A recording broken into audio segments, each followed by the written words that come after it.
My parents faked a medical emergency to steal my $175,000 wedding fund, so I secretly married and with one cold move made them lose everything. Growing up, I always imagined my wedding would be this magical day surrounded by friends and family, with every detail perfectly reflecting my personality and our relationship.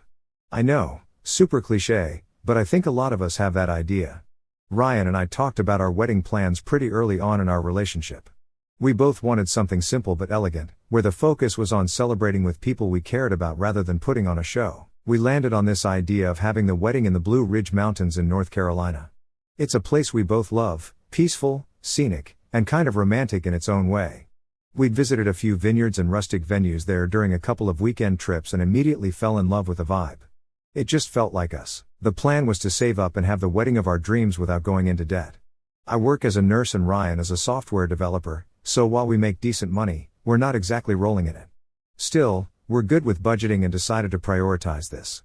Over the last few years, I'd been setting aside as much as I could from every paycheck. Ryan pitched in too, but we agreed early on that since this was something I'd been saving for before we even got engaged, I'd cover most of the wedding costs. I know some people would find that weird, but it worked for us. By the time we got engaged, I had saved $175,000. It wasn't just for the big day itself. I wanted to cover all the little extras too, like helping out with travel costs for a few close friends who live far away, maybe splurging on a live band instead of a DJ, doing a fun post-wedding brunch for everyone the next day, going on a honeymoon, and maybe helping with the down payment for our future house. The plan was to keep the guest list small, around 80 to 100 people, and focus on quality over quantity. We started looking into venues in the Asheville area, and I can't tell you how exciting it was to actually tour some of the places I'd been dreaming about for years. There was one in particular, a vineyard with these sweeping mountain views, that I just fell in love with. Ryan liked it too, but he's much more laid back about stuff like this.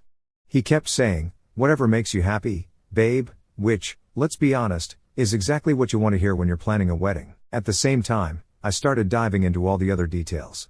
I was working with a wedding planner to map out the decor and had started picking out the color scheme and floral arrangements. Ryan joked that I had more Pinterest boards than anyone on the planet, and honestly, he wasn't wrong. I'd spent so much time dreaming about this day, and I wanted it to be perfect, but it wasn't just about the aesthetics or the venue. I wanted the day to feel meaningful and personal. One of the ideas I had was to write little notes for each guest and leave them at their seats during the reception, thanking them for being part of our lives. I also planned to include some nods to my late grandparents, who were a huge part of my childhood and always supported me in everything I did. For example, my grandmother's favorite flower was the lily of the valley, so I wanted to include it in my bouquet. Ryan was on board with all of this but kept reminding me not to stress out too much. He's really good at grounding me when I start getting carried away. There was one night when I was flipping through wedding magazines, trying to decide between 3 different photographers, and he just grabbed my hand and said, "Jess, this isn't about which photographer gets the perfect shot. It's about us getting married and starting our life together. That's the part that matters." Of course, he was right, but I still wanted the pictures anyway. Things were coming together nicely. We set the date for late October, hoping to catch the peak fall foliage. My dress shopping trip with my best friend Lauren was one of the highlights of the whole process. I found the dress. I remember standing in front of the mirror, teary-eyed, and thinking, this is really happening. Ryan's family was also super supportive. His mom, Sharon, offered to help with the rehearsal dinner, and his dad even volunteered to build a custom wooden arch for our ceremony. It felt like everyone was on the same page and genuinely excited for us. My family, on the other hand, was complicated. My parents were happy for us, or at least they said they were, but they weren't as involved as I'd hoped. My mom kept making little comments like, "Do you really need to spend that much on flowers?" Or "I just don't get why you need a destination wedding when you could do something simple at home." It wasn't mean-spirited exactly, but it felt dismissive, like she didn't understand why this was so important to me. Then there was my sister Emily. She's 25 and got married last year in a quick courthouse ceremony. She and her husband Jason didn't have the money for anything fancy, which was totally fine, but I could tell she was jealous of what Ryan and I were planning. She'd make little digs like, "Must be nice to have all that saved up," or "Guess some people get all the luck." At the time, I brushed it off, figuring she was just feeling a little insecure, but looking back, there were definitely red flags I should have paid more attention to. By the time summer rolled around, we were in full planning mode. I'd locked in the venue, caterer, and photographer. My florist had sent me some beautiful mock-ups for the table arrangements, and I was in love with how everything was shaping up. I'd even started working on a playlist for the reception because I wanted to make sure there was a good mix of music for everyone to enjoy. It felt like everything was finally falling into place. Ryan and I would talk about the wedding over dinner, imagining how the day would unfold. We joked about how I'd probably cried during the vows and how he'd mess up the first dance because he has 2 left feet. It was exciting to think about starting this new chapter of our lives together. Of course, life has a funny way of throwing wrenches into your plans. I had no idea at the time that everything I'd been working toward was about to be completely derailed. So one Saturday afternoon, out of nowhere, my mom called me, and the conversation took a completely unexpected turn. For context, my mom isn't the overly dramatic type. She's pretty straightforward and doesn't really go overboard with stuff. So when she called me sounding panicked, my first thought was, oh no, something serious must have happened. She told me my dad had been dealing with some sudden health issues. Apparently, he'd been having chest pains, and after seeing a specialist, they found something wrong with one of his heart valves. According to Mom, the doctor said he'd need immediate surgery to replace it. She told me the procedure wasn't fully covered by their insurance and the out-of-pocket expenses would be around $125,000. I remember standing in the kitchen with my phone pressed to my ear, just stunned, like I couldn't process it right away. She went on to say that they'd been scrambling to figure out how to pay for it, but they couldn't come up with the money on their own. That's when she asked me if I could help. Now, I don't know how other people would feel in that moment, but for me, the answer was immediate. Of course I'd help. This was my dad's health we were talking about. She told me they didn't have time to wait because the surgery needed to happen ASAP. She sounded so stressed, and I could hear how worried she was about Dad. I didn't even stop to question it. I just said, yeah, of course, whatever you need. I transferred the money that same day. It was a huge chunk of my wedding savings, $125,000 to be exact, but I figured I still had $50,000 left, and Ryan and I could make that work. Maybe we'd have to scale things back a little, but none of that mattered compared to my dad's health. I thought, it's just money. You can always make more money, but you can't replace people. After that, I started checking in on my parents more often. I'd go over to their house after work to see how Dad was. He was always lying down in bed or sitting in his recliner, looking kind of tired but not terrible. I brought him a few things to help cheer him up, like some books and a puzzle I thought he might enjoy. I even offered to drive him to follow-up appointments, but Mom told me that wasn't necessary because she had everything under control. At first, I didn't think much of it. My parents are pretty independent, so I figured they just didn't want to bother me. But after a couple of weeks, something started to feel off. Like, Dad didn't look sick enough to me. I don't mean that in a weird way, but for someone who'd supposedly just had a major heart surgery, he seemed way too normal. He was up and moving around, eating regular meals, and even going out to his workshop in the garage to tinker with his tools. I asked my mom about it a few times. I was like, are you sure he's okay? Shouldn't he be resting more? She kept brushing me off, saying he was just recovering quickly because he's always been a strong guy. But that didn't sit right with me. I've worked in healthcare long enough to know that heart surgery recovery doesn't look like that. Even with the best case scenario, there are weeks of rehab, dietary restrictions, and constant follow-ups. Another thing that bugged me was how vague she was about the whole situation. Every time I asked for details about the surgery, like which hospital he went to or the name of the surgeon, she changed the subject. When I asked to see the medical bills or any paperwork, she'd say, "Oh, I'll show you later. It's all filed away right now." At one point, I asked her why my dad wasn't seeing a cardiologist for follow-ups, and she told me they were doing everything through his primary care doctor instead. That didn't make sense to me, but I didn't push too hard because I didn't want to seem like I was doubting them. The weirdest part was that Emily hadn't been over to visit at all. I brought it up with my mom, and she said, "Oh, we told her not to come. She's got enough on her plate, and we don't want her worrying." That made me feel, well, kind of crappy, honestly. Like, why was it okay for me to be worried sick and running myself ragged trying to help them, but Emily got a free pass? I figured it was just Mom being overprotective of her baby as usual. Then one day, Emily called me while I was driving home from work. She sounded all chipper and happy, which caught me off guard because I'd assumed she'd been just as worried as I was about Dad. I asked her why she hadn't been by to see him, and she was like, "Oh, I've been busy, but I talked to Mom, and she said everything's fine." She even said Dad was doing so much better now. That didn't sit right with me, so I told her she should swing by the house and see for herself. She gave me some excuse about being swamped with work and promised to visit soon, but something about her tone made me feel like she wasn't being completely honest. The next time I went to my parents' house, I asked Mom directly if Emily had come by, and she said no. When I asked why, she got all defensive and said, "She's got a lot going on right now." You know how she is. That didn't explain anything, but I let it go because I didn't want to start an argument. Looking back, I can't believe I didn't connect the dots sooner. At the time, I just chalked it up to my family being the way they always are, kind of scattered and not great at communicating. But there were so many little things that didn't add up. Like, why didn't Dad have any follow-up appointments? Why wasn't Emily worried enough to check in? And why did Mom get so cagey every time I asked to see proof of the medical expenses? I think the moment I really started to question everything was when I overheard my dad on the phone one day. I was in the kitchen, and he was in the living room talking to someone. He sounded totally fine, laughing, joking, even making plans to go out to lunch with one of his friends later that week. It just didn't line up with the story I'd been told. After that, I started to feel this nagging sense of doubt, but at the same time, I didn't want to believe my parents could be lying to me. I mean, who lies about something like that? Turns out, the answer is my parents. But I wouldn't figure that out until much later. So after weeks of going back and forth to check on my dad and trying to shake off this weird gut feeling, I finally got some clarity on what was actually going on. It all started when I was on the phone with my sister Emily. She'd just gotten back from her honeymoon with her husband Jason, and she was raving about how amazing the trip was. Now, I knew they had been planning to go on a honeymoon eventually, but this sounded way more extravagant than anything they could realistically afford. Emily mentioned Paris first, which didn't surprise me. Paris is classic, right? But then she kept going. Rome, Santorini, Dubai, and even the Maldives. She started telling me about staying in overwater bungalows, first-class flights, shopping sprees in designer stores, and Michelin-starred dinners. I remember just sitting there, holding my phone, thinking, what the actual hell? I tried to play it cool and asked how they'd managed to pull off such a big trip. That's when she said something that made my stomach drop. She told me, "Oh, Mom and Dad surprised us with it. They said it was their wedding gift to us."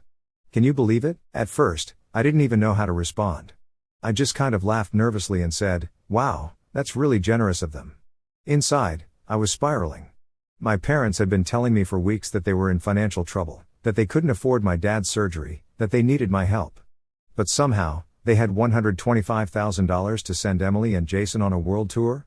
It didn't add up. After I got off the phone with Emily, I sat on the couch and just stared at the wall for a good 10 minutes, trying to process everything. My heart was pounding, and my brain was racing through every interaction I'd had with my parents over the past few months. I felt stupid, like, how did I not see this coming? The next day, I decided to confront my mom. I drove over to their house after work and asked her point blank, "How were you able to pay for Emily's honeymoon?" She looked startled for a second, then quickly recovered and said, "Oh, it wasn't as expensive as you think.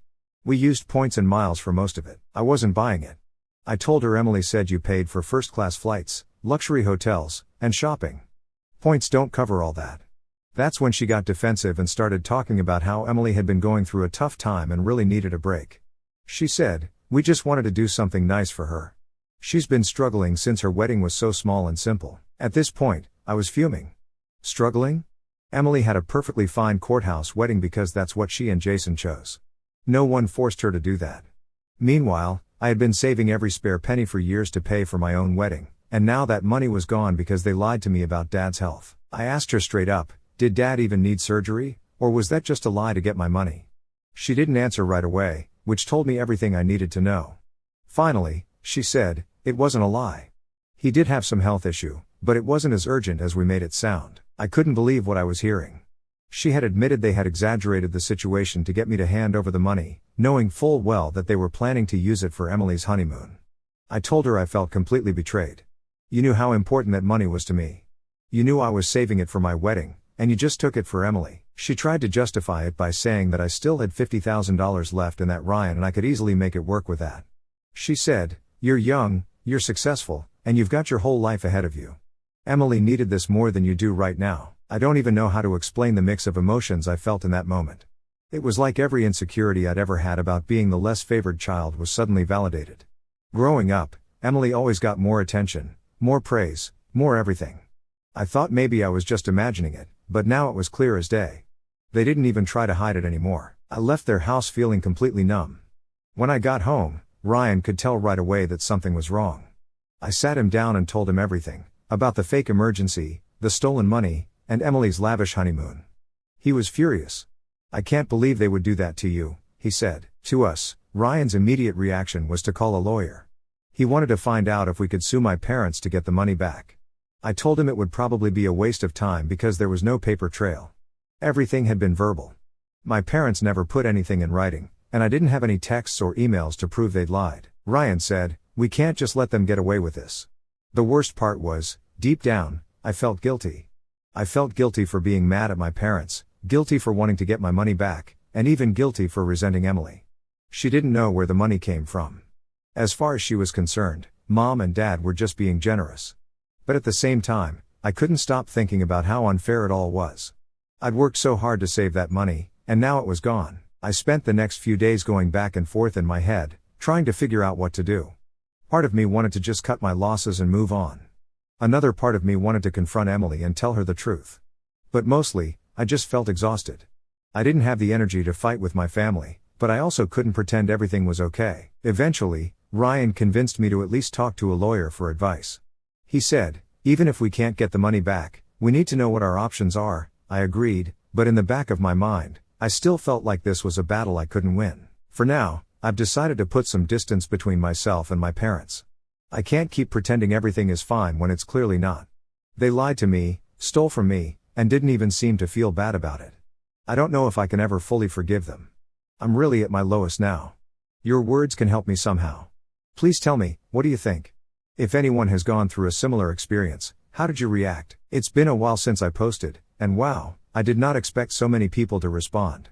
I've read through your comments, and I appreciate all the advice, kind words, and even the tough love. One comment really stood out to me. It said something like, "Your wedding isn't about impressing anyone or proving a point. It's about celebrating the love you and Ryan share. Focus on that." That really hit home because I'd been so caught up in the betrayal and anger that I lost sight of what the day was supposed to be about. Another comment asked about our wedding plans and how we were going to make it work after everything that happened. So here's how we figured it out, and it turned out better than I could have ever imagined. I was crushed, but I still had $50,000 left, and Ryan and I decided we'd do the best we could with what we had. I'll be honest, it was hard to let go of the vision I'd been dreaming of, the vineyard in the Blue Ridge Mountains, the live band, the elaborate floral arrangements. It all felt out of reach. But once we started talking about alternatives, I realized that scaling back didn't mean giving up. Ryan suggested we keep the guest list small, around 50 people. With a smaller guest list, we needed a smaller venue. That's when Ryan's coworker James came through for us. His family owns a barn that they've converted into an event space. He offered to let us use it for free. I was hesitant at first. It wasn't the glamorous vineyard I'd envisioned, but Ryan convinced me to at least go check it out. As soon as I stepped onto the property, I knew it was perfect. It felt warm and inviting, like the kind of place where you could laugh, dance, and make real memories. Once we had the venue, everything else started falling into place.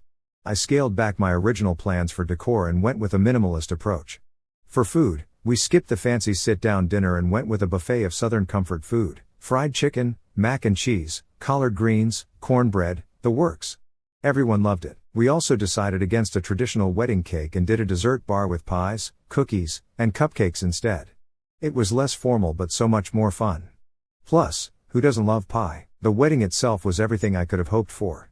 Now, here's where things get interesting. A few days before the wedding, my parents reached out to Ryan. They didn't call or text. They actually showed up at his workplace. I didn't even know about it at the time because Ryan decided not to tell me until after the wedding. He knew it would stress me out, and honestly, I'm glad he kept it to himself. So what happened? They apparently ambushed him, demanding to know why they hadn't been invited to the wedding. Ryan, being the calm and collected guy he is, handled it perfectly. He told them he'd do what he could but said he needed to understand the full story first. Then he tricked them into confessing everything. He got them to admit that they'd lied about my dad's health, taken the money for Emily's honeymoon, and justified it by saying I wouldn't mind because Jess can always make more money. And here's the best part, Ryan recorded the whole conversation. I don't know how he kept a straight face while they were talking, but he did. He decided to keep the recording to himself until after the wedding because he didn't want to ruin our big day with more drama. When he told me about it after the fact, I was both shocked and incredibly grateful. He handled the whole thing so much better than I ever could have. Now that the wedding is over, we're figuring out what to do with the recording. Ryan thinks we should talk to a lawyer and see if there's a way to get my money back. I'm still processing everything, but I know one thing for sure, I'm done letting my parents take advantage of me. They made their choices, and now they'll have to deal with the consequences. For now, Ryan and I are just enjoying being newlyweds. We're planning a little getaway to the Pacific Northwest, nothing fancy, just a road trip with stops at Mount Rainier and Cannon Beach. It feels right for us, simple and low-key but full of meaning, kind of like our wedding. I wanted to thank everyone who followed along with my earlier posts and shared advice, support, or even just kind words. I honestly didn't think my story would resonate with so many people, but it's been a comfort knowing I'm not alone in dealing with family drama. Now that the wedding is behind us and things have settled down somewhat, I thought it was time to share the final chapter of this whole mess. After the wedding, I started thinking about how to move forward. Cutting ties with my parents and Emily felt right, but it didn't sit well with me that they'd just get away with what they'd done. They'd stolen $125,000 of my hard-earned savings to fund my sister's honeymoon, and their half-hearted excuses didn't erase the betrayal. Ryan and I decided to take some time to figure out our next steps. That's when my parents handed us the golden ticket. A few weeks after the wedding, I got an email from my mom. I guess they were still trying to smooth things over or maybe just cover their tracks. In the email, she laid out their side of the story in painstaking detail, clearly trying to justify their actions. She wrote about how Emily had been struggling emotionally since her courthouse wedding, how they felt she deserved a beautiful honeymoon to make up for it, and how they believed I'd eventually forgive them because family always forgives. Okay, here's the thing. My mom outright admitted in the email that they'd lied about Dad's health to get the money from me. She wrote something like, "We know you're upset about how we handled this, and we should have been more honest, but we didn't think you'd help us if we told you the truth." She even acknowledged that they had no intention of repaying me in full anytime soon, saying they'd get to it when we can. I sat there staring at the screen, equal parts furious and relieved. Furious that they were still doubling down on their awful behavior, but relieved because this email was exactly what we needed to move forward legally. Ryan was the one who pointed out how significant it was. Between the email and the recording he'd made, we now had concrete evidence that they'd lied, manipulated me, and misused the money. After consulting with a lawyer, we decided to pursue legal action against my parents. It wasn't an easy decision. I mean, who wants to sue their own family? But at the end of the day, this wasn't just about the money. It was about standing up for myself and holding them accountable. They'd crossed a line, and I couldn't just let it slide. The process itself was nerve-wracking. Our lawyer helped us file a civil lawsuit to recover the $125,000, citing fraud and misrepresentation. Once they were officially served, all hell broke loose. My mom called me repeatedly, leaving long voicemails about how she couldn't believe I'd take things this far. My dad tried to guilt-trip me, saying they were just trying to help Emily and didn't mean any harm. Emily, of course, took the opportunity to call me selfish and accuse me of ruining her happiness. I didn't respond to any of them. Ryan and I agreed to let the lawyers handle it. At that point, there was nothing left to say. They'd made their choices, and now they had to face the consequences. The case moved faster than I expected, probably because the evidence was so clear-cut. Between the recording of their in-person confession and the email from my mom, their lies were undeniable.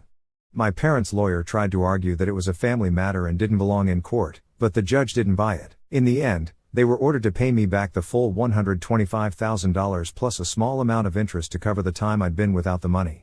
I wish I could say it felt like a victory, but honestly, it was bittersweet. I got my money back, but I lost my relationship with my parents and sister in the process. Not that there was much left to salvage after everything they'd done. But it still hurts to know that my own family could treat me that way. They've since paid me back in installments as required by the court. I've been putting the money towards savings and our future plans, things that actually matter to Ryan and me. We decided not to use it for a delayed dream wedding or an over-the-top honeymoon. Instead, we're focusing on building the life we want together. One of the biggest takeaways for me is that family doesn't give people a free pass to treat you like garbage. Blood might be thicker than water, but respect and trust are what actually matter. I've also learned to lean on the people who truly support me. Ryan has been my rock through all of this, and I'm so grateful to have him by my side. His family has been amazing too. They've welcomed me with open arms and made me feel like I'm part of something solid and genuine. As for my parents and Emily, I've cut off all contact. They still try to reach out every now and then, usually through vague, guilt-trippy text messages, but I don't respond. I've set my boundaries, and I'm sticking to them. Maybe someday things will change, but for now, I'm prioritizing my own peace of mind. If there's one thing I'd say to anyone in a similar situation, it's this: don't be afraid to stand up for yourself, even when it's hard. Family can be messy and complicated, but that doesn't mean you have to accept toxic behavior or let people take advantage of you. You deserve respect, no matter who you're dealing with.